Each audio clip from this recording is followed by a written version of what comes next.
ಜಕ್ಕಲಿಯಲ್ಲಿ ಶ್ರೀ ಪ್ರತೀಕ್ ಕುಂದಗೋಳ್ ಅವರ ಖಡಕ್ ದೇಶಭಕ್ತಿಯ ಭಾಷಣ, ಸಾವಿರಾರು ಜನರ ಮೊಬೈಲ್ ಟಾರ್ಚ್ ಬೆಳಕಿನಲ್ಲಿ ಮುಳುಗಿದ ಭಾರತ ಮಾತಾ ಕಿ ಜಯ ಘೋಷ, ಗಡಿ ಕಾಯುವ ಯೋಧ, ಅನ್ನ ನೀಡುವ ರೈತನೇ ನಿಜವಾದ ಹೀರೋ ಎಂದ ವಾಗ್ಮಿ. ಗದಗ ಜಿಲ್ಲೆಯ ರೋಣ ತಾಲೂಕಿನ ಜಕ್ಕಲಿ ಗ್ರಾಮದಲ್ಲಿ ಆಯೋಜಿಸಲಾಗಿದ್ದ 80ನೇ ಸ್ವಾತಂತ್ರ್ಯೋತ್ಸವದ ಕಾರ್ಯಕ್ರಮದಲ್ಲಿ ಮುಖ್ಯ ವಕ್ತಾರರಾಗಿ ಆಗಮಿಸಿದ್ದ ಪ್ರಖರ ಯುವ ವಾಗ್ಮಿ ಪ್ರತೀಕ್ ಕುಂದಗೋಳ್ ಅವರ ದೇಶಭಕ್ತಿಯ ಭಾಷಣ ನೆರೆದಿದ್ದ ಸಾವಿರಾರು ಯುವ ಜನರ ರಕ್ತವನ್ನ ಕುದಿಯುವಂತೆ ಮಾಡಿದ.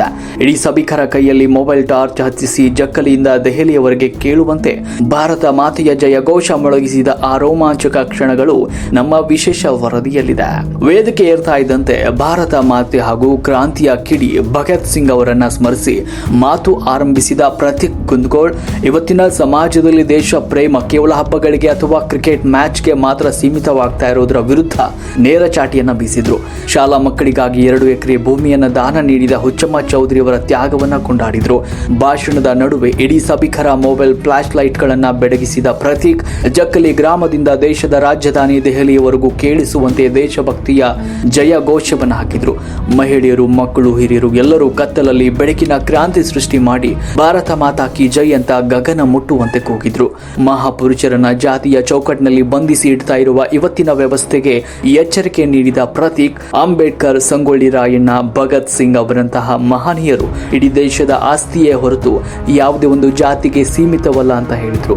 ನಾನು ಬ್ರಾಹ್ಮಣನಲ್ಲ, ಲಿಂಗಾಯತನಲ್ಲ, ಕುರುಬನಲ್ಲ, SC/ST ಅಲ್ಲ, ನಾನೊಬ್ಬ ಭಾರತೀಯ ಎಂಬ ಭಾವನೆ ಬಂದಾಗ ಮಾತ್ರ ನವ ಭಾರತ ನಿರ್ಮಾಣ ಸಾಧ್ಯ ಅಂತ ಗುಡುಗಿದ್ರು. ಜಕ್ಕಲಿಯ ಶ್ರೀ ಸ್ವಾಮಿ ವಿವೇಕಾನಂದ ಯುವ ಸೇವಾ ಸಂಘದ ಸಾಮಾಜಿಕ ಕಾರ್ಯಗಳನ್ನ ಮುಕ್ತ ಕಂಠದಿಂದ ಶ್ಲಾಘಿಸಿದ್ರು. ಕೇವಲ ಭಾಷಣಕ್ಕೆ ಸೀಮಿತವಾಗದೆ ಯುವ ಜನತೆಯ ಮನಸ್ಸಿನಲ್ಲಿ ದೇಶ ಪ್ರೇಮದ ಕಿಚ್ಚು ಹೊತ್ತಿಸಿದ ಪ್ರತೀಕ್ ಕುಂದಗೋಳ್ ಅವರ ಮಾತುಗಳು ಜಕ್ಕಲಿಯ ನೆಲದಲ್ಲಿ ಸದಾ ಹಸಿರಾಗಿಸುವೆ. ರಾಷ್ಟ್ರಕ್ರಾಂತಿ ನ್ಯೂಸ್ ಗದಗ.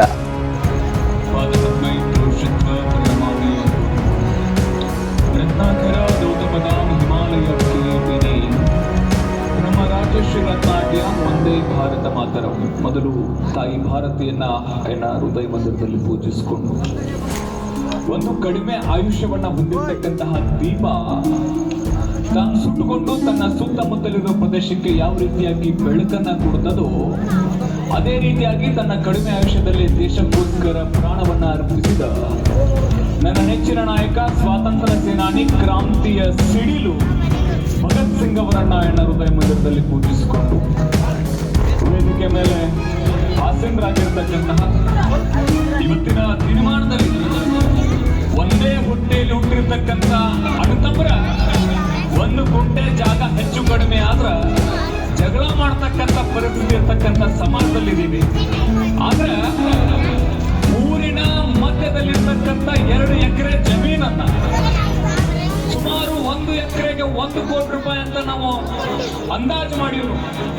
2 ಕೋಟಿ ರೂಪಾಯಿಯನ್ನ ಗಳಿಸಬಹುದಾಗಿರ್ತಕ್ಕಂಥ ಜಮೀನನ್ನ ನನ್ನ ದೇಶದ ಭವಿಷ್ಯ ಮಕ್ಕಳು ಕಲೀಲಿಕ್ಕೋಸ್ಕರ ನಾನು ಅವರಿಗೆ ನನ್ನ ಜಮೀನನ್ನ ದಾನ ಮಾಡ್ತೀನಿ ಅಂತಕ್ಕಂಥ ಶ್ರೇಷ್ಠ ದಾನವನ್ನು ಮಾಡಿರ್ತಾರಲ್ಲ ಉತ್ತಮ.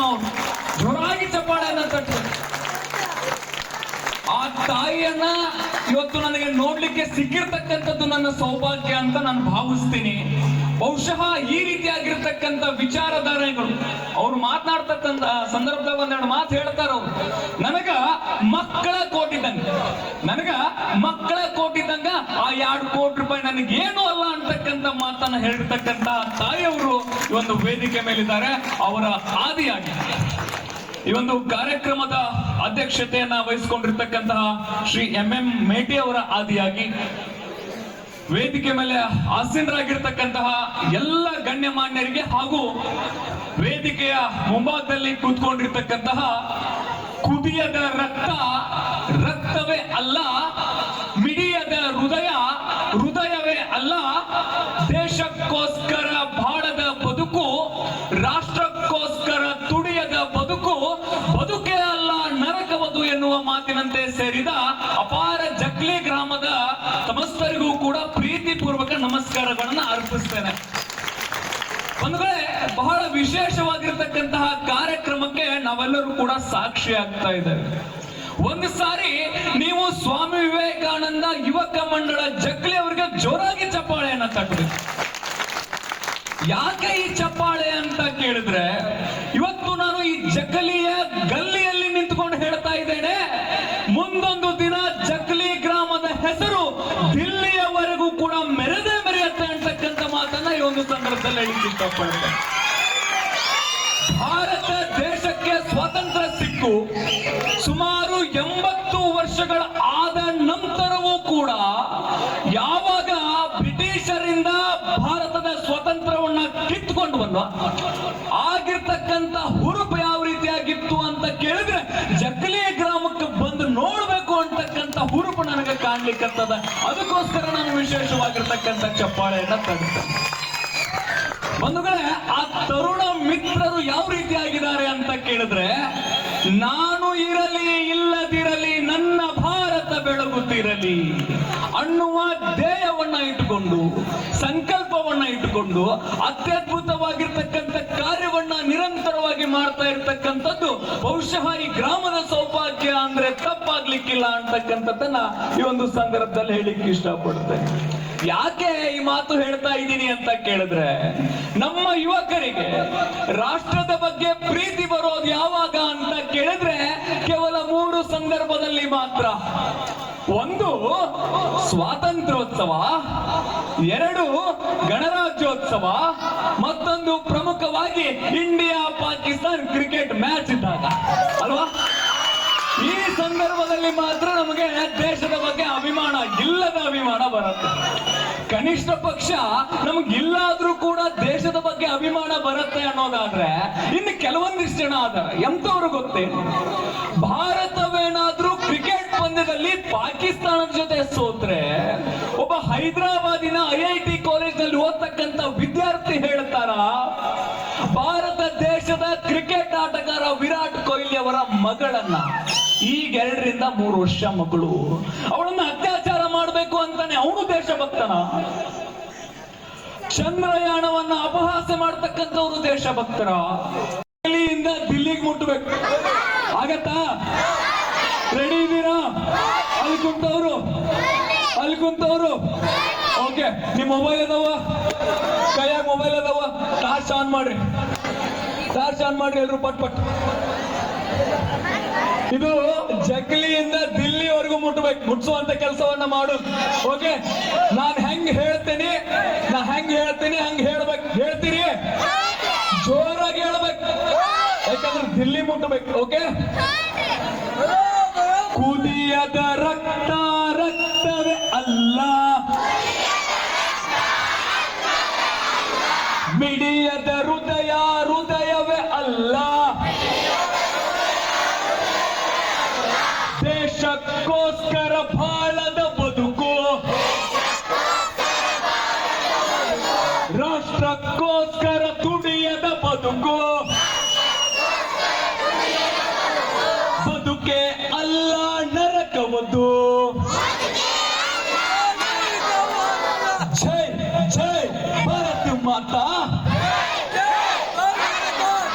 ಜೈ ಜೈ ಭಾರತ ಮಾತಾ, ಜೈ ಜೈ ಜೈ ಜೈ ಭಾರತ ಮಾತಾ, ಜೈ ಜೈ ಭಾರತ ಮಾತಾ, ಜೈ ಜೈ ಜೈ ಜೈ ಭಾರತ ಮಾತಾ, ಜೈ ಜೈ ಭಾರತ ಮಾತಾ,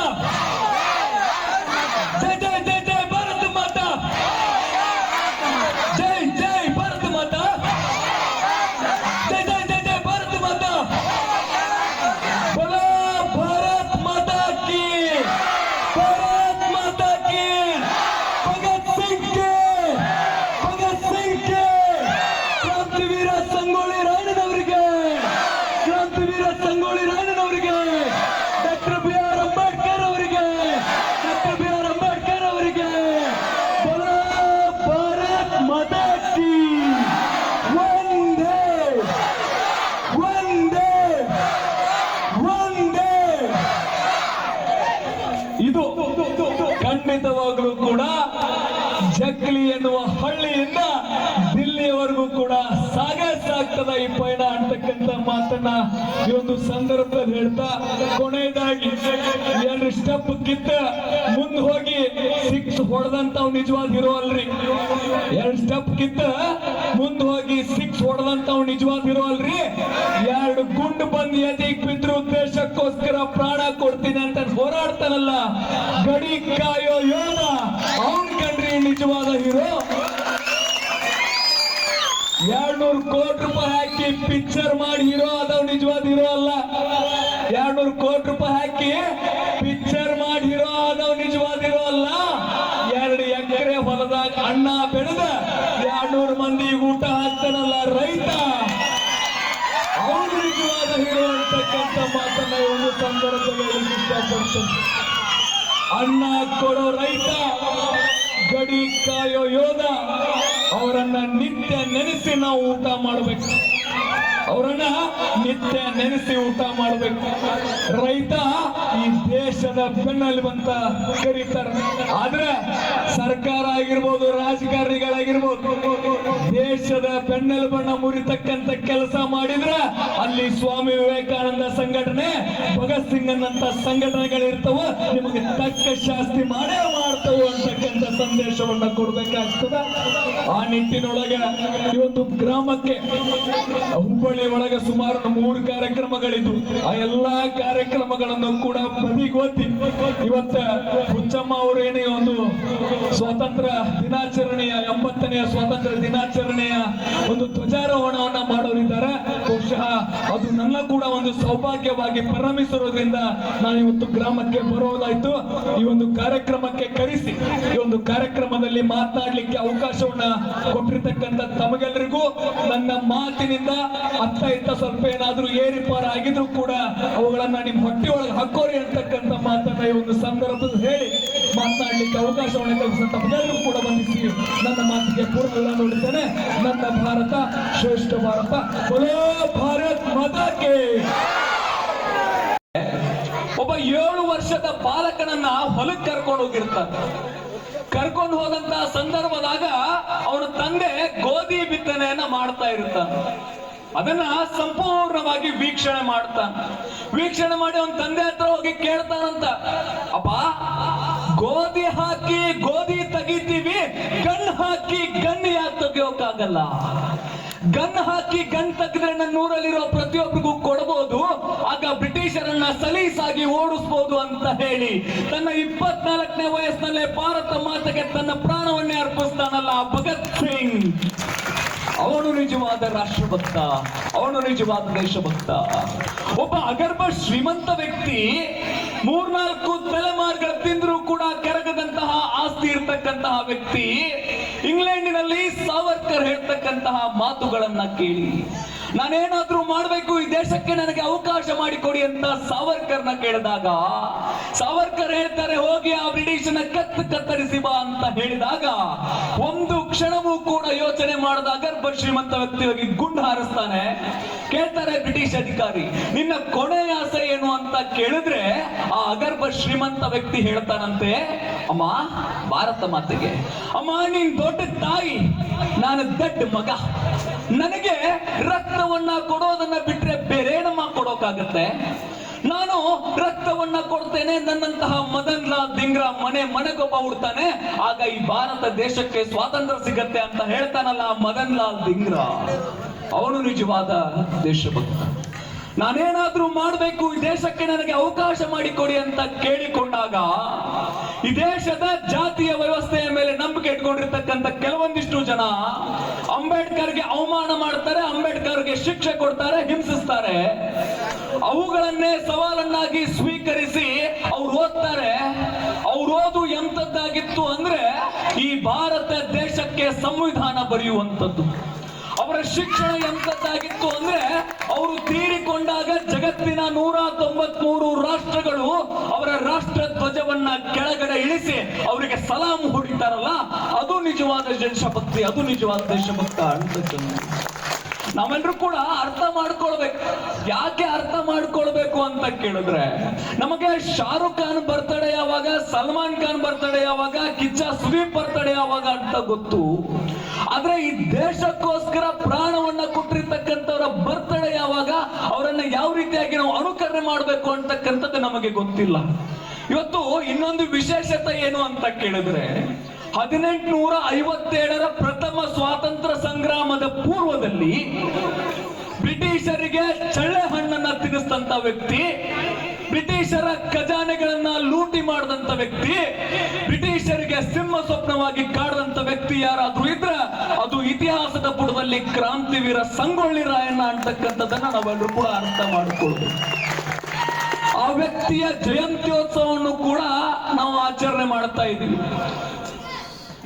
ರಾಯಣ್ಣನಿಗೆ ಸ್ವಂತ ಸ್ವಾದರ ಮಾವನೇ ಮೋಸ ಮಾಡ್ತಾರ, ಅವನ ಆಜು ಬಾಜು ಇರ್ತಕ್ಕಂಥವ್ರು ಮೋಸ ಮಾಡ್ತಾರ, ಆದ್ರೆ ತಾಯಿ ಭಾರತ ಮಾತೆ ಮೋಸ ಮಾಡ್ಲಿಲ್ಲ. ಯಾವ ರೀತಿಯಾಗಿ ಅಂತ ಕೇಳಿದ್ರ, ರಾಯಣ್ಣ ಹುಟ್ಟಿದ್ರ ಸ್ವಾತಂತ್ರ್ಯೋತ್ಸವ, ರಾಯಣ್ಣ ಹುತಾತ್ಮನಾದ್ರ ಗಣರಾಜ್ಯೋತ್ಸವ, ಅದು ತಾಯಿ ಭಾರತ ಮಾತೆ ರಾಯಣ್ಣನಿಗೆ ಕೊಟ್ಟಿರ್ತಕ್ಕಂಥ ಉಡುಗೊರೆ ಅಂತಕ್ಕಂಥದ್ದನ್ನ ನಾವೆಲ್ಲರೂ ಕೂಡ ಅರ್ಥ ಮಾಡ್ಕೊಳ್ಬೇಕಾಗುತ್ತೆ.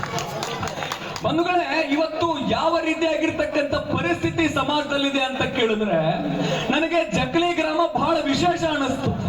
ಯಾಕೆ ಅಂತ ಕೇಳಿದ್ರೆ, ಮಧ್ಯರಾತ್ರಿ 11 ಗಂಟೆ 11:15 ಆದ್ರೂ ಕೂಡ ಇಷ್ಟು ತೇಜಸ್ಸಿನಿಂದ ಕುಳಿತಿದ್ದೀರಲ್ಲ, ಇದು ಬಹಳ ಹೆಮ್ಮೆಯ ವಿಷಯ. ಯಾಕೆ ಅಂತ ಕೇಳಿದ್ರೆ, ಎಲ್ಲವನ್ನೂ ಕೂಡ ಜಾತಿಯ ಆಧಾರದ ಮೇಲೆ ಇವತ್ತು ಎಳಿತಾ ಇದ್ದೀವಿ. ಯಾವ ರೀತಿಯಾಗಿ ಬಸವಣ್ಣನವರ ಜಯಂತಿಯನ್ನ ಕೇವಲ ಲಿಂಗಾಯತರು ಮಾಡಬೇಕು, ಕನಕದಾಸರ ಜಯಂತಿಯನ್ನ, ಕ್ರಾಂತಿವೀರ ಸಂಗೊಳ್ಳಿ ರಾಯಣ್ಣನ ಜಯಂತಿಯನ್ನ ಕೇವಲ ಕುರುಬರು ಮಾಡಬೇಕು. ಈ ಭಾರತ ದೇಶ ನಿಂತಿರೋದೇ ಡಾಕ್ಟರ್ BR ಅಂಬೇಡ್ಕರ್ ಬರೆದಿರ್ತಕ್ಕಂಥ ಸಂವಿಧಾನದ ಮೇಲೆ. ಆ ವ್ಯಕ್ತಿಯ ಜಯಂತಿಯನ್ನ ಕೇವಲ SC ಸಮುದಾಯದವ್ರು ಮಾಡಬೇಕು ಅಂತ ಹೇಳಿ ಬಾರ್ಡರ್ ಹಾಕೊಂಡ್ಬಿಟ್ಟಿದ್ರು. ನನಗೇನ್ ಅನ್ಸುತ್ತೆ ಅಂತ ಕೇಳಿದ್ರೆ, ಎಲ್ಲಾ ಮಹಾನ್ ಪುರುಷರ ಕಾಪಿರೈಟ್ಸ್ ಗಳನ್ನ ಅವ್ರವ್ರ ಜಾತಿಯವ್ರು ತಗೊಂಡ್ಬಿಟ್ಟಿದ್ದಾರೇನೋ ಅಂತ ಅನ್ಸುತ್ತೆ. ಅವರು ಈ ದೇಶದ ಹೆಮ್ಮೆರಿ, ನಿಮ್ಮ ಜಾತಿಗಳ ಚಿಹ್ನೆ ಅಲ್ಲ ಅಂತಕ್ಕಂಥದ್ದನ್ನ ಸಾರಿ ಹೇಳ್ತಕ್ಕಂಥ ಕೆಲಸವನ್ನ ನೀವೆಲ್ಲರೂ ಕೂಡ ಮಾಡಬೇಕಾಗಿರ್ತಕ್ಕಂಥ ಅನಿವಾರ್ಯತೆ ಇದೆ ಅಂತಕ್ಕಂಥದ್ದು ನಾವೆಲ್ಲ ತಿಳ್ಕೊಳ್ಬೇಕಾಗಿರ್ತಕ್ಕಂಥದ್ದು. ನಾನು ಬ್ರಾಹ್ಮಣ, ನಾನು ಲಿಂಗಾಯತ, ನಾನು ಕುರುಬ, ನಾನು SC, ನಾನು ST ಅಲ್ಲ. ನಾನೊಬ್ಬ ಭಾರತೀಯ ಅಂತಕ್ಕಂಥದ್ದು ಯಾವಾಗ ನಿಮ್ಮಲ್ಲಿ ಬರುತ್ತೋ ಅವಾಗ ಈ ರಾಷ್ಟ್ರ ನಿರ್ಮಾಣವಾಗತ್ತೆ ಅಂತಕ್ಕಂಥದ್ದನ್ನ ನಾವೆಲ್ಲರೂ ಕೂಡ ಅರ್ಥ ಮಾಡ್ಕೊಳ್ಬೇಕು. ನನಗೆ ಯಾರಾದ್ರೂ ಬಂದು ನಿನ್ನ ಜಾತಿ ಯಾವುದು ಅಂತ ಕೇಳಿದ್ರೆ ನನ್ನ ಕಡೆ ಉತ್ತರ ಇಲ್ಲ. ನನಗೆ ಯಾರಾದ್ರೂ ಬಂದು ನಿನ್ನ ಜಾತಿ ಯಾವುದು ಅಂತ ಕೇಳಿದ್ರೆ ನನ್ನ ಕಡೆ ಉತ್ತರ ಇಲ್ಲ. ನನಗೆ ಯಾರಾದ್ರೂ ಬಂದು ನಿನ್ ಯಾರು ಅಂತ ಕೇಳಿದ್ರೆ ಎದೆ ತಟ್ಟಿ ಹೇಳ್ತೇನೆ, ಹೆಮ್ಮೆಯಿಂದ ಹೇಳ್ತೇನೆ, ಗರ್ವದಿಂದ ಹೇಳ್ತೇನೆ, ನಾನೊಬ್ಬ ಭಾರತೀಯ ಅಂತಕ್ಕಂಥ ಮಾತನ್ನ, ಭಾರತೀಯ ಅಂತಕ್ಕಂಥ ಮಾತು. ಬಂಧುಗಳೇ, ಎಂತಹ ನಾಡಲ್ಲಿ ಹುಟ್ಟಿದೀವಿ ಗೊತ್ತೇನು? ಸ್ವಾಮಿ ವಿವೇಕಾನಂದರು ಬಹಳ ಚೆನ್ನಾಗಿ ಬರೀತಾರೆ, ಭಾರತದ ಧೂಳೆ ನನ್ನ ಸರ್ವೋಚ್ಚ ದೇವಲೋಕ. ಜಗತ್ತಿನ ಎಲ್ಲಾ ಜೀವಿಗಳು ತಮ್ಮ ಕರ್ಮವನ್ನ ಸವೆಸಲಿಕ್ಕೆ ಬರಬಹುದಾದ ಏಕಮಾತ್ರ ಭೂಮಿ ಯಾವುದಾದ್ರೂ ಇದ್ರೆ ಅದು ನನ್ನ ಭಾರತ. ಭಾರತದ ಮಣ್ಣಿನೊಳಗೆ ಮಣ್ಣಾಗಿ, ಧೂಳಿನ ಕಣವಾಗಿ ಮತ್ತೆ ಮತ್ತೆ ಈ ಭಾರತ ದೇಶದಲ್ಲಿ ಹುಟ್ಟಿ ಬರ್ತೇನೆ ಅಂತ ಹೇಳ್ತಾರಲ್ಲ ಸ್ವಾಮಿ ವಿವೇಕಾನಂದ. ಅಂತಹ ಶ್ರೇಷ್ಠ ನೆಲ ನನ್ನ ಭಾರತ. ಅಮ್ಮ ಭಾರತ ಮಾತೆ, ನೀನು ಕೋಟಿ ದೇವತೆಗಳ ಹೆತ್ತು ಒಡಲು. ಹಿಮಾಲಯ ನಿನ್ನ ಕಿರೀಟ, ಕಾಶ್ಮೀರವೇ ನಿನ್ನ ಲಲಾಟ. ಬರ್ಮಾ ಬಲ್ತಿಸ್ತಾನಗಳು ನಿನ್ನ ಭುಜಗಳು, ಗಂಗೆ ಯಮುನೆಯರೇ ಭಾರತ ಮಾತೆಯ ಕೊರಳ ಮಾಂಗಲ್ಯ. ದೆಹಲಿ ಅವಳ ಹೃದಯ, ನಾಗಪುರ ಅವಳ ನಾಭಿ, ವಿಂಧ್ಯ ಪರ್ವತವೇ ಭಾರತ ಮಾತೆಯ ಸೊಂಟ. ಪೂರ್ವದಿಂದ ಪಶ್ಚಿಮಕ್ಕೆ ಹರಿಯುವ ಆ ನರ್ಮದಾ ನದಿ ಭಾರತ ಮಾತೆಯ ಸೊಂಟದಲ್ಲಿ ಮಿನುಗುವ ಒಂದು ಸುಂದರವಾದ ಚಿನ್ನದ ಡಾಬು. ಅವಳ ಕಾಲುಗಳೇ ಪೂರ್ವ ಪಶ್ಚಿಮ ಘಟ್ಟಗಳು, ಪಾದ ಪದ್ಮಗಳೇ ಕನ್ಯಾಕುಮಾರಿ. ಸಮುದ್ರ ದೇವ ತಾಯಿ ಭಾರತೀಯ ಪಾದಗಳನ್ನ ತೊಳಿತಾ ಇದ್ದಾನೆ. ವಾಯುದೇವ ಚಾಮರವನ್ನ ಬೀಸ್ತಾ ಇದ್ದಾರೆ. ಸೂರ್ಯ ಚಂದಿರರು ತಿಲಕವನ್ನ ಇಟ್ಟು ಆರತಿಯನ್ನ ಎತ್ತಾ ಇದ್ದಾರೆ. ವಂದನಕಿ ಧರ್ತಿ ಹೇ अभिनंदन की धरती है, ये अर्पण की भूमि है, ये तर्पण की भूमि है। इसकी नदी नदी हमारे लिए गंगा है, इसका कंकर कंकर शंकर है। हम जिएंगे तो इस भारत के लिए, मरेंगे तो इस भारत के लिए, मरने के बाद भी, ಮರಣದ ನಂತರವೂ ನಮ್ಮ ಆಸ್ತಿಯನ್ನೇನಾದರೂ ಗಂಗಾ ಜಲದಲ್ಲಿ ಹಾಕಿದ್ರೆ ಅಲ್ಲಿಯೂ ಕೂಡ ಕೇಳೋದು ಒಂದೇ ಒಂದು ಶಬ್ದ, ಭಾರತ್ ಮಾತಾ ಕಿ, ಭಾರತ್ ಮಾತಾ ಕಿ. ಇಂತಹ ಶ್ರೇಷ್ಠ ನೆಲ ನನ್ನ ಭಾರತ. ಬಂಧುಗಳೇ, ಈ ಕೇಸರಿ ಬಿಳಿ ಹಸಿರು ಬಾವುಟ ಹಾರ್ತಾ ಇದೆಯಲ್ಲ, ಆ ಬಾವುಟ ಹಾರ್ತಾ ಇರೋದು ವೇಗದಿಂದ ರಭಸದಿಂದ ಬೀಸುವ ಗಾಳಿಯಿಂದಲ್ಲ. ಶತ್ರು ದೇಶದ ಗುಂಡಿಗೆ ತನ್ನ ಎದೆಯನ್ನ ಒಡ್ಡಿ ತನ್ನ ವಿಮಲವಾದ ರಕ್ತವನ್ನ ನೆಲಕ್ಕೆ ಸುರಿಸಿ ತನ್ನ ಉಸಿರಿನ ಕೊನೆಯಂಚಿನಲ್ಲಿ ಭಾರತ್ ಮಾತಾ ಕಿ ಜೈ ಅಂತ ಘೋಷಣೆಯನ್ನ ಕೂಗುವ ಮೂಲಕ ಪ್ರಾಣವನ್ನ ಬಿಡ್ತಾನಲ್ಲ ಗಡಿ ಕಾಯೋ ಯೋಧ, ಅವನ ಉಸಿರಿನ ಬಲದಿಂದ ಅಂತಕ್ಕಂಥದ್ದನ್ನ ನಾವೆಲ್ಲರೂ ಕೂಡ ಅರ್ಥ ಮಾಡಿಕೊಳ್ಬೇಕಾಗಿರ್ತಕ್ಕಂಥದ್ದು. ಬಹಳ ಅದ್ಭುತವಾಗಿರ್ತಕ್ಕಂತಹ, ಬಹಳ ಅಮೋಘವಾಗಿರ್ತಕ್ಕಂತಹ, ಬಹಳ ಉನ್ನತವಾಗಿರ್ತಕ್ಕಂಥ ದೇಶದಲ್ಲಿ ನಾವಿವತ್ತು ಕೂಡ ವಾಸ ಮಾಡ್ತಾ ಇದ್ದೀವಿ. ಸ್ವತಂತ್ರ ಪೂರ್ವದಲ್ಲಿ ಒಬ್ಬ ಅಮೆರಿಕಾದ ತಾಯಿ ತನ್ನ ಮಗುವಿಗೆ ಹೇಳ್ತಾಳಂತೆ, ಒಬ್ಬ ಅಮೆರಿಕಾದ ತಾಯಿ ತನ್ನ ಮಗುವಿಗೆ ಹೇಳ್ತಾಳಂತೆ, ಮಗು ನೀನ್ ಬೇಗ ಬೇಗ ಊಟ ಮಾಡು, ಇಲ್ಲ ಅಂದ್ರೆ ಭಾರತೀಯರು ಬಂದು ನಿನ್ನ ತಾಟಲ್ಲಿರೋ ಅನ್ನ ಕಿತ್ಕೊಂಡ್ಬಿಡ್ತಾರೆ ಅಂತ. ಅದೇ ಅಮೆರಿಕಾದ ತಾಯಿ ಇವತ್ತು ತನ್ನ ಮಗನಿಗೆ ಹೇಳ್ತಾಳಂತೆ, ಮಗು ನೀನು ಬೇಗ ಬೇಗ ಕೆಲಸ ಮಾಡು, ಇಲ್ಲ ಅಂದ್ರೆ ಭಾರತೀಯರು ಬಂದು ನಿನ್ನ ಕೆಲಸ ಕಿತ್ಕೊಂಡ್ಬಿಡ್ತಾರೆ ಅಂತ. ಅನ್ನ ಕಿತ್ತು ತಿನ್ನುವಂತಹ ಪರಿಸ್ಥಿತಿಯಲ್ಲಿ ಇರ್ತಕ್ಕಂಥ ಭಾರತ ಇವತ್ತು ಕೆಲಸವನ್ನ ಕಿತ್ತುಕೊಳ್ಳುವ ಮಟ್ಟಿಗೆ ಬೆಳೆದಿದೆ ಅಂದ್ರೆ ಇದು ಈ ಭಾರತ ದೇಶದ ತಾಕತ್ತು ಅಂತಕ್ಕಂಥದ್ದನ್ನ ನಾವೆಲ್ಲರೂ ಕೂಡ ಅರ್ಥ ಮಾಡಿಕೊಳ್ಬೇಕಾಗತ್ತೆ. ಒಂದು ಕಡೆ ಬಹಳ ವಿಶೇಷವಾಗಿರ್ತಕ್ಕಂತಹ ಕಾರ್ಯಕ್ರಮ. ಈ ಯುವಕರಿದಾರಲ್ಲ, ಯುವಕರನ್ನ ನೋಡಿದ್ರೆ ನಿಜವಾಗ್ಲೂ ನನಗೆ ಎಷ್ಟು ಹೆಮ್ಮೆ ಅನ್ಸುತ್ತೆ ಅಂತ ಕೇಳಿದ್ರೆ, ಕುವೆಂಪು ಅವ್ರು ಒಂದ್ ಕಡೆ ಬಹಳ ಚಂದ ಹೇಳ್ತಾರೆ, ನಾನ್ ಅಳಿವೆ ನೀನ್ ಅಳಿವೆ, ನಮ್ಮೆಲುಬುಗಳ ಮೇಲೆ ಮೂಡುವುದು ಮೂಡುವುದು ನವ ಭಾರತದಲ್ಲಿ ಇದೆ ಅಂತ. ನಾನಿರ್ತೀನೋ ಇಲ್ವೋ ಗೊತ್ತಿಲ್ಲ, ನೀವಿರ್ತೀರೋ ಇಲ್ವೋ ಗೊತ್ತಿಲ್ಲ, ಯಾರು ಇರ್ತಾರೋ ಇಲ್ವೋ ಗೊತ್ತಿಲ್ಲ, ಆದ್ರೆ ಮುಂಬರ್ತಕ್ಕಂತಹ ದಿನಮಾನದಲ್ಲಿ ಯುವ ಪೀಳಿಗೆ ಈ ಭಾರತ ದೇಶವನ್ನ ಪರಮ ವೈಭವದತ್ತ ಕರೆದುಕೊಂಡು ಹೋಗುತ್ತೆ, ವಿಶ್ವ ಗುರುವನ್ನಾಗಿ ಮಾಡುತ್ತೆ ಅಂತಕ್ಕಂತಹ ಕಲ್ಪನೆ ಏನಿದೆ, ಆ ಕಲ್ಪನೆಯ ಅಡಿಯಲ್ಲಿ ಸಾಗ್ತಾ ಇರತಕ್ಕಂಥದ್ದು ನನ್ನ ಭಾರತ ಅನ್ನೋದಕ್ಕೆ ಬಹಳ ಹೆಮ್ಮೆ ಆಗತ್ತೆ ಅಂತಕ್ಕಂಥದ್ದು. ಬಂಧುಗಳೇ, ಈ ಭಾರತ ದೇಶಕ್ಕೆ ಸುಮ್ಮನೆ ಬಂದಿಲ್ಲ ಸ್ವಾತಂತ್ರ್ಯ, ಬ್ರಿಟಿಷರು ಹಾಕಿದ ಬಿಟ್ಟಿಯ ಭಿಕ್ಷೆ ಅಲ್ಲ ಸ್ವಾತಂತ್ರ್ಯ. 6.5 ಲಕ್ಷ ಬಲಿದಾನದ ಪ್ರತೀಕ ಈ ಭಾರತ ದೇಶದ ಸ್ವಾತಂತ್ರ್ಯ ಅಂತಕ್ಕಂಥದ್ದನ್ನ ನಾವೆಲ್ಲರೂ ಕೂಡ ಅರ್ಥ ಮಾಡಿಕೊಳ್ಬೇಕಾಗತ್ತೆ. ಒಬ್ಬ ಕವಿ ಬಹಳ ಚೆನ್ನಾಗಿ ಬರೀತಾನೆ, ಸತ್ತು ಮಲಗುತ್ತ ನೆತ್ತರಿತ್ತರು ಎಣಿತು ಸಾಸಿರ ಯೋಧರು, ನಮ್ಮ ನೆಲದಲ್ಲಿ ಹೆಮ್ಮೆಚ್ಚಲದಲ್ಲಿ ಮಾತೆ ಗರ್ಭಿತರಾದರು, ಅತ್ತ ಹೆಣ್ಣಿನ ಕಣ್ಣ ನೀರಿದೆ, ಹೆತ್ತ ಒಡಲದು ಚೀರಿದೆ, ಸುರಿದ ನೆತ್ತರ ಸೇಡಿ ಗುತ್ತರ ನೀಡಿರೆನ್ನುತ್ತ ನರಳಿದೆ, ನೀಡಿರೆನ್ನುತ್ತ ನರಳಿದೆ ಅಂತ. ಸ್ವಾತಂತ್ರ್ಯ ಬ್ರಿಟಿಷರು ಕೊಟ್ಟಿದ್ದಲ್ಲ, ನಾವು ಅದನ್ನ ಕಸ್ಕೊಂಡಿದ್ವಿ, ನಾವು ಅದನ್ನ ಕಸ್ಕೊಂಡಿದ್ವಿ. ಯಾವಾಗ ಸುಭಾಷ್ ಚಂದ್ರ ಬೋಸ್ ಅವರ ಆಗಮನ ಆಗುತ್ತೋ ಸ್ವಾತಂತ್ರ್ಯ ಸಂಗ್ರಾಮದಲ್ಲಿ, ಬ್ರಿಟಿಷರಿಗೆ ನಡುಕ ಹುಟ್ಟಲಿಕ್ಕೆ ಪ್ರಾರಂಭವಾಗುತ್ತೆ. ಬ್ರಿಟಿಷ್ ಅಧಿಕಾರಿ ತನ್ನ ಡೈರಿಯಲ್ಲಿ ಬರೀತಾನೆ, ಒಂದು ಆಯನೆ ಏನಾದ್ರೂ ಸುಭಾಷ್ ಚಂದ್ರ ಬೋಸ್ ಕಟ್ಟದೆ ಹೋಗಿದ್ರೆ ಇನ್ನು 50 ರಿಂದ 70 ವರ್ಷ ನಾವು ಭಾರತವನ್ನ ಆಳ್ತಿದ್ವಿ ಅಂತಕ್ಕಂಥ ಮಾತನ್ನ ತನ್ನ ಡೈರಿಯಲ್ಲಿ ಬರೀತಾನೆ. ಎಂತ ಅದ್ಭುತವಾಗಿರ್ತಕ್ಕಂಥ ಸಂಘಟನೆಯನ್ನ ಕಟ್ಟಿದ್ರು, ಎಂತೆಂತ ಹೋರಾಟಗಳಾದವು ಗೊತ್ತೇ. ಕೇವಲ 19 ವರ್ಷದ ಖುದೀರಾಮ್ ಬೋಸ್ ಮತ್ತೆ ಪ್ರಫುಲ್ ಅಂತಕ್ಕಂಥ ಇಬ್ಬರು ವ್ಯಕ್ತಿಗಳು ಅವ್ರು ಏನ್ ಮಾಡಿದ್ರು ಅಂತ ಕೇಳಿದ್ರೆ, ಬ್ರಿಟಿಷರು ನಮ್ಮ ಭಾರತ ದೇಶದ ಕ್ರಾಂತಿಕಾರಿ ಹೋರಾಟಗಾರರು ಎಲ್ಲಾದ್ರೂ ಸಿಕ್ಕ್ರ ಅವರನ್ನ ಕರ್ಕೊಂಡು ಬರೋದು, ಅವ್ರಿಗೆ ಜಗ್ಗಷ್ಟು ಹೊಡೆದು ಬಡದು ಅವ್ರ ಕಾಲೋ ಕೈಯೋ ಮುರಿದು ಕಳಿಸಿಬಿಡುದು. ಈ ರೀತಿಯಾಗಿರ್ತಕ್ಕಂಥ ಕೆಲಸವನ್ನ ನಿರಂತರವಾಗಿ ಅವರು ಮಾಡ್ತಾ ಬಂದ್ರು. ಆಗ ಪ್ರಫುಲ್ ಮತ್ತೆ ಖುದೀರಾಮ್ ಬೋಸ್ ಯೋಚನೆ ಮಾಡ್ತಾರ, ಏನ್ ಯೋಚನೆ ಮಾಡ್ತಾರ ಅಂತ ಕೇಳಿದ್ರ, ಈ ಬ್ರಿಟಿಷರೇನು ನಮ್ಗೆ ಹಿಂಸೆಯನ್ನ ಮಾಡ್ಲಿಕ್ಕತ್ತಾರಲ್ಲ, ನಮ್ಮ ಕ್ರಾಂತಿಕಾರಿ ಹೋರಾಟಗಾರರಿಗೆ ಶಿಕ್ಷೆಯನ್ನ ಕೊಡ್ತಾ ಇದಾರಲ್ಲ, ಇವರಿಗೆ ನಾವು ತಕ್ಕ ಶಾಸ್ತಿಯನ್ನ ಮಾಡಬೇಕು ಅಂತ ಹೇಳಿ ಬಾಂಬ್ ಅನ್ನ ತಯಾರು ಮಾಡೋದು ಹೇಗೆ, ಬಾಂಬ್ ಅನ್ನ ಉಡಾಯಿಸೋದು ಹೇಗೆ ಅಂತ ಹೇಳಿ ಬಾಂಬ್ ತಯಾರಿಸಿ ಉಡಾಯಿಸ್ತಾನೆ. ತಮ್ಮ ಕಟಕಟೆಯಲ್ಲಿ ಕರೆದು ನಿಲ್ಸಿದ್ರ ಕೇಳ್ತಾರಂತ, ಯಾಕೆ ನೀ ಕೆಲಸ ಮಾಡಿದ್ರಿ ಅಂತ ಕೇಳಿದ್ರ ಆ ಖುದೀರಾಮ್ ಬೋಸ್ ಹೇಳ್ತಾರಂತ ಕಟಕಟೆಯಲ್ಲಿ ನಿಂತು, ನನ್ನ ಭಾರತ ತಾಯಿ, ನನ್ನ ಭಾರತ ಮಾತೆಯನ್ನ ಈ ಬ್ರಿಟಿಷರು ಎಲ್ಲಿಯವರೆಗೂ ಕೂಡ ಮುಕ್ತ ಮಾಡೋದಿಲ್ವೋ ಅಲ್ಲಿಯವರೆಗೂ ಕೂಡ ನಾವು ಇದೇ ಕೆಲಸವನ್ನ ಮಾಡ್ತಾನೆ ಇರ್ತೀವಿ. ನೀವು ನಮ್ಮನ್ನ ಗಲ್ಲಿಗೆ ಹಾಕಿಸ್ರಿ ಅಥವಾ ಗುಂಡಾದ್ರೂ ಹೊಡಿರಿ, ಸಾಯಿಸ್ರಿ, ಮತ್ತೆ ಮತ್ತೆ ನಾವು ಭಾರತ ಮಾತೆಯ ಹೊಟ್ಟೆಯಲ್ಲಿ ಹುಟ್ಟಿ ಬರ್ತೇವೆ, ಮತ್ತೆ ಮತ್ತೆ ಈ ಭಾರತ ದೇಶದ ಸ್ವಾತಂತ್ರ್ಯಕ್ಕೋಸ್ಕರ ಪ್ರಾಣವನ್ನ ಕೊಡ್ತೇನೆ ಅಂತಕ್ಕಂಥ ಹೋರಾಟವನ್ನ ಮಾಡುವ ಮೂಲಕ ಈ ಭಾರತ ದೇಶಕ್ಕೆ ಸ್ವಾತಂತ್ರ್ಯ ಬಂದಿರತಕ್ಕಂಥದ್ದು ಅಂತಕ್ಕಂಥದ್ದನ್ನ ನಾವೆಲ್ಲೂ ಕೂಡ ಅರ್ಥ ಮಾಡ್ಕೊಳ್ಬೇಕು. ಒಂದ್ಸಾರಿ ಭಗತ್ ಸಿಂಗ್ ಅವರು ಜೈಲೊಳಗಿರ್ತಾರೆ. ಜೈಲೊಳಗಿದ್ದಂತ ಸಂದರ್ಭದಲ್ಲಿ ತಾಯಿ ವಿದ್ಯಾವತಿ ಬಂದು ಕೇಳ್ತಾಳ, ಅಳ್ಕೊಂತ ಬರ್ತಿರ್ತಾಳ. ಅಳ್ಕೊಂತ ಬಂದಾಗ ಭಗತ್ ಸಿಂಗ್ ಕೇಳ್ತಾನ, ಯಾಕಮ್ಮ ನೀ ಯಾಕೆ ಕಣ್ಣಾಗ ನೀರ್ ತಂದಿ ಅಂತ ಕೇಳಿದ್ರ ತಾಯಿ ವಿದ್ಯಾವತಿ ಹೇಳ್ತಾಳಂತ, ಮಗನ ನನಗ ನೀನು ಒಬ್ಬನ ಮಗ, ನಿನ್ನನ್ನ ದೇಶಕ್ಕೋಸ್ಕರ ಸಮರ್ಪಣೆ ಮಾಡ್ಕೊಂಡಿನಿ ಅಂತಕ್ಕಂಥ ಧನ್ಯತಾ ಮನೋಭಾವ ನನಗೈತಿ. ಆದ್ರೆ ನನಗೆ ಇನ್ನೊಂದು 3-4 ಜನ ಮಕ್ಕಳಿದ್ರ ಅವರನ್ನು ಕೂಡ ನಾನು ದೇಶಕ್ಕೋಸ್ಕರ ಕಳಿಸ್ತಾ ಇದ್ದೀನಿ ಅಂತಕ್ಕಂಥ ಮಾತು ಹೇಳಿ ಕಣ್ಣೀರನ್ನ ಹಾಕ್ತಾಳಲ್ಲ.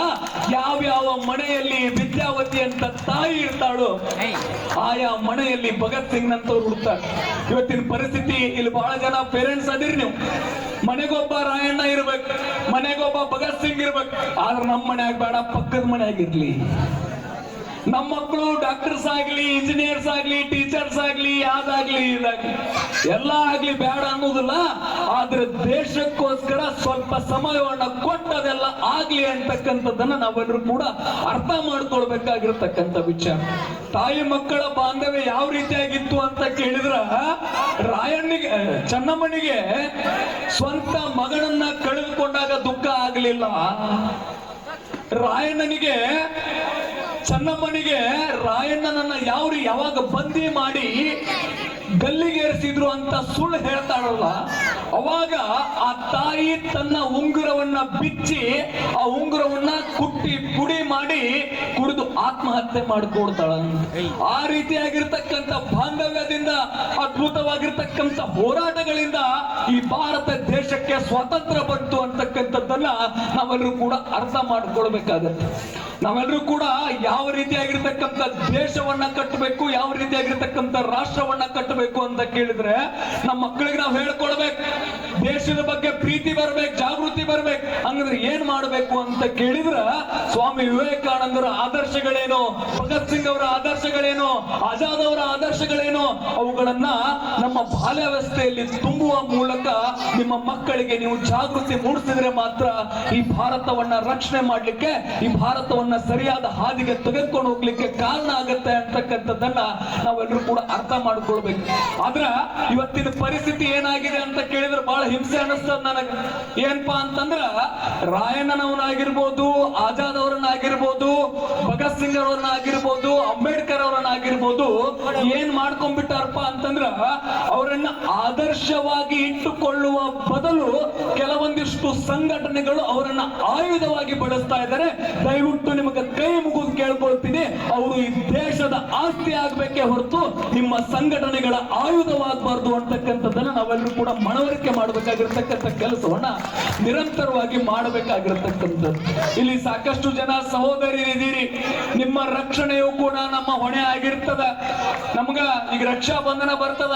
ರಕ್ಷಾ ಬಂಧನ ಬಂದಂತ ಸಂದರ್ಭದಲ್ಲಿ ನೀವೆಲ್ಲರೂ ಕೂಡ ಬಂದ ರಕ್ಷೆಯನ್ನ ಕಟ್ಟಿ, ಅಣ್ಣ ನನಗೆ ಆಶೀರ್ವಾದ ಮಾಡು ಅಂತ ಕೇಳಿದ್ರ ನಮಗ ಆಶೀರ್ವಾದ ಮಾಡ್ಲಿಕ್ಕೆ ಕೈ ನಡುಗೋಗ್ಬಿಡ್ತು. ಯಾಕ ಅಂತ ಕೇಳಿದ್ರ, ಪರೀಕ್ಷೆಗೆ ಹೋದಂತಹ ಸಹೋದರಿ ಮನೆಗೆ ಹೆಣವಾಗಿ ಬರ್ತಾಳ, ದೇವಸ್ಥಾನಕ್ಕೆ ಹೋದಂತಹ ಸಹೋದರಿ ಅತ್ಯಾಚಾರದಿಂದ ಸಾವಿಗೀಡಾಗಿ ಬರ್ತಾಳ, ರೆಸ್ಟಿಗೋಸ್ಕರ ಸೆಮಿನಾರ್ ಹಾಲ್ ನಲ್ಲಿ ಮಲ್ಕೊಂಡಿರ್ತಕ್ಕಂಥ ಸಹೋದರಿಯ ಮೇಲೆ ಗ್ಯಾಂಗ್ ರೇಪ್ ಅನ್ನ ಮಾಡ್ತಾರ. ಯಾವ ರೀತಿಯಾಗಿ ನಮ್ಮ ಸಹೋದರಿಯರಿಗೆ 100 ಕಾಲ ಸುಖವಾಗಿ ಬಾಳಮ್ಮ ಅಂತ ಆಶೀರ್ವಾದ ಮಾಡೋದು, ಯಾವ ರೀತಿಯಾಗಿ ಆಶೀರ್ವಾದ ಮಾಡೋಣ. ಇಲ್ಲಿ ಸಾಕಷ್ಟು ಜನ ಸಹೋದರಿಯರು ಕುಂತಿದ್ದೀರಿ, ನಿಮಗೆ ಕೈ ಮುಗಿದು ಕೇಳ್ಕೊಳ್ತೀನಿ, ಯಾರ್ದಾದ್ರೂ ಪರಿಚಯವನ್ನ ಮಾಡಿಕೊಳ್ತಕ್ಕಂಥ ಪೂರ್ವದಲ್ಲಿ, ಯಾರ ಜೊತೆಗೆ ನಿಮ್ಮ ಬೆರೆಯುವಿಕೆ ಆಗುವಂತ ಪೂರ್ವದಲ್ಲಿ ಅವರ ಬ್ಯಾಕ್ ಗ್ರೌಂಡ್ ಏನು, ಅವ್ರು ಮಾಡ್ತಕ್ಕಂಥ ಕೆಲಸಗಳೇನು, ಅವರ ವಿಚಾರಗಳು ಏನು ಅಂತಕ್ಕಂಥದ್ದನ್ನ ನೀವು ತಿಳ್ಕೊಂಡು ಮುಂದೆ ಹೆಜ್ಜೆ ಇಡಬೇಕು ಅಂತಕ್ಕಂಥ ಮಾತನ್ನ ಈ ಒಂದು ಸಂದರ್ಭದಲ್ಲಿ ತಮಗೆ ಕಿವಿ ಮಾತನ್ನ ಹೇಳಲಿಕ್ಕೆ ನಾನು ಬಯಸ್ತೇನೆ. ಇವತ್ತು ನಾವು ಸೋಷಿಯಲ್ ಮೀಡಿಯಾದಕ್ಕೆ ಎಷ್ಟು ಅಡ್ಯಾಕ್ಟ್ ಆಗ್ಬಿಟ್ಟಿದೀವಿ ಅಂತಂದ್ರ ಸ್ಕ್ರೋಲ್ ಎತ್ತದಂತ ನೋಡಿದ್ರ ಬರೀ ಅವಾಗ ಕಾಣ್ತಾವ್. ಅದಕ್ಕೆ ಇಲ್ಲಿ ಇರ್ತಕ್ಕಂಥ ಎಲ್ಲಾ ಸಹೋದರಿಯರಿಗೆ ನಾನು ವಿನಂತಿಯನ್ನ ಮಾಡ್ಕೊಳ್ತೀನಿ, ದಯವಿಟ್ಟು ನಿಮ್ಮ ರಕ್ಷಣೆ ನಿಮ್ಮ ಹೊಣೆ ಆಗಿರ್ತದ. ನಿಮ್ಮ ಯಾವ ರೀತಿಯಾಗಿ ನೀವು ಹೆಜ್ಜೆಯನ್ನ ಇಡ್ತೀರೋ ಆ ರೀತಿಯಾಗಿರ್ತಕ್ಕಂಥ ನಿಮ್ಮ ಬದುಕನ್ನ ನೀವು ಕಟ್ಕೋಬಹುದು ಅಂತಕ್ಕಂಥ ಮಾತನ್ನ ಈ ಒಂದು ಸಂದರ್ಭದಲ್ಲಿ ಹೇಳ್ತಾ, ಬಹುಶಃ ಸ್ವಾಮಿ ವಿವೇಕಾನಂದ ಯುವಕ ಮಂಡಳ ಸಂಘಟನೆ ಏನಿದೆ, ಈ ಸಂಘಟನೆ ಇವತ್ತು ಹಳ್ಳಿಯಿಂದ ದಿಲ್ಲಿಯವರೆಗೂ ಕೂಡ ತಲುಪಬೇಕು. ಆ ನಿಟ್ಟಿನೊಳಗೆ ನನಗೆ ಹೇಳಿದ್ರು, ಈ ರೀತಿ ಈ ಒಂದು ಊರಿನ ಗ್ರಾಮಸ್ಥರು ಅವರಿಗೆ ಎಷ್ಟು ರೀತಿಯಾಗಿ ಸಪೋರ್ಟ್ ಕೊಡ್ತಾರ ಅಂತಂದು ಹೇಳಿದ್ರು. ಅವರು ಇವತ್ತು ಯಾವುದೇ ರೀತಿಯಾಗಿರ್ತಕ್ಕಂಥ ಜಯಂತಿಯನ್ನ ಮಾಡೋದಾಗಿರ್ಬೋದು, ಯಾವುದೇ ರೀತಿಯಾಗಿರ್ತಕ್ಕಂಥ ಸಂಘಟನೆಯನ್ನ ಕಟ್ಟುವಂತ ಕೆಲಸವನ್ನ ಮಾಡಿರ್ಬೋದು, ಕಾರ್ಗಿಲ್ ವಿಜಯೋತ್ಸವ ಆಗಿರ್ಬೋದು, ಯಾವುದೇ ಜಯಂತಿ ಆಗಿರ್ಬೋದು, ಆ ಜಯಂತಿಗಳನ್ನ ಅಚ್ಚುಕಟ್ಟಾಗಿ ಅದ್ಭುತವಾಗಿ ಮಾಡ್ಲಿಕ್ಕೆ ಊರಿನವ್ರು ಏನ್ ಸಪೋರ್ಟ್ ಕೊಡ್ತೀರಿ, ನಿಮ್ಗೆ ಹಿರಿಯರ ಕೈ ಮುಗಿದು ಕೇಳ್ಕೊಳ್ತೀನಿ, ಈ ರೀತಿಯಾಗಿರ್ತಕ್ಕಂಥ ಚಟುವಟಿಕೆಗಳನ್ನ ಮಾಡಿದ್ರೆ ಅವರಿಗೆ ಬೆನ್ನು ತಟ್ಟಿ ಪ್ರೋತ್ಸಾಹ ಮಾಡುವಂತ ಕೆಲಸವನ್ನ ನೀವು ನಿರಂತರವಾಗಿ ಮಾಡ್ರಿ ಅಂತಕ್ಕಂಥ ಮಾತನ್ನ ಈ ಒಂದು ಸಂದರ್ಭದಲ್ಲಿ ಹೇಳಿಕ್ಕೆ ಇಷ್ಟಪಡ್ತೇನೆ. ಯಾಕಪ್ಪ ಅಂದ್ರ ಕೆಲವೊಂದಿಷ್ಟು ಊರುಗಳಿಗೆ ಭಾಷಣಕ್ಕೆ ಹೋಗ್ತೇನೆ ನಾನು, ಕೆಲವೊಂದಿಷ್ಟು ಸಂಘಟನೆಗಳಿಗೆ ಭಾಷಣಕ್ಕೆ ಹೋಗ್ತೀನಿ. ಯಾವ ರೀತಿಯಾಗಿ ಆಗಿರ್ತಾವಪ್ಪ ಅಂತಂದ್ರ ಆಯಾ ಜಾತಿ ಮೇಲೆ ಒಂದಿರ್ತೈತಿ, ಇಲ್ಪ ಅಂತಂದ್ರ ತನ್ನ ಹೆಸರನ್ನ ಉತ್ತುಂಗದ ಶಿಖರಕ್ಕೇರಿಸಬೇಕು, ರಾಜಕಾರಣ ಮಾಡಬೇಕು ಅನ್ನುವ ಉದ್ದೇಶವನ್ನ ಇಟ್ಟುಕೊಂಡು ಕೆಲವೊಂದಿಷ್ಟು ಊರೊಳಗೆ ಸಂಘಟನೆ ಮಾಡ್ತಾರ. ಆದ್ರೆ ದೇಹ ಪ್ರೀತಿಗಿಂತ ರಾಜಕೀಯ ಪ್ರೀತಿಗಿಂತ ದೇಶ ಪ್ರೀತಿ ದೊಡ್ಡದು ಅಂತಕ್ಕಂಥ ಒಂದು ಸಂಘಟನೆಯನ್ನ ಮತ್ತು ಏನು ಸ್ವಾಮಿ ವಿವೇಕ